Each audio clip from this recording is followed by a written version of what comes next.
అంతర్జాతీయంగా అత్యంత ఉత్కంఠ రేపుతున్న ఇరాన్ ఉద్రిక్తతలు మరోసారి క్లైమాక్స్ కు చేరాయి. అమెరికా, ఇజ్రాయెల్ కూటమి ఇరాన్ మధ్య అమల్లో ఉన్న తాత్కాలిక కాల్పుల విరమణ ముగింపునకు వస్తుండటంతో వచ్చే వారమే ఇరాన్పై యుద్ధం మళ్లీ ప్రారంభమయ్యే అవకాశాలు ఉన్నట్లు ప్రముఖ అంతర్జాతీయ పత్రిక ది న్యూయార్క్ టైమ్స్ కథనాన్ని ప్రచురించింది.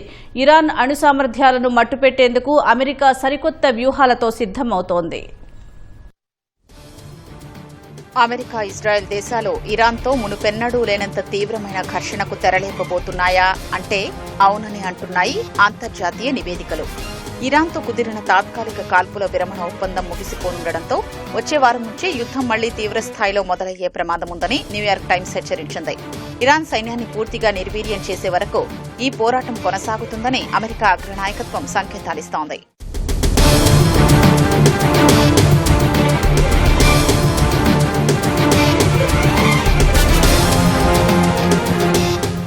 ఈసారి కేవలం గగనతల దాడులకే పరిమితం కాకుండా అమెరికా నేరుగా ఇరాన్ గడ్డపైకి తన ప్రత్యేక సైనిక బలగాల్ని రంగంలోకి దించే యోచనలో ఉన్నట్లు తెలుస్తోంది.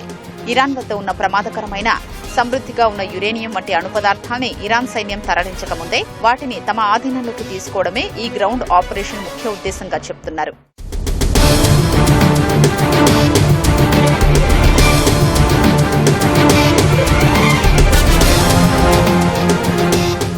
ఇరాన్ తన క్షిపణి కేంద్రాల్ని హార్ముజ్ జలసంధి వెంబడి దాదాపు 70% మొబైల్ లాంచర్లను మళ్లీ యాక్టివేట్ చేసిందని అమెరికా నిఘా వర్గాలు గుర్తించాయి.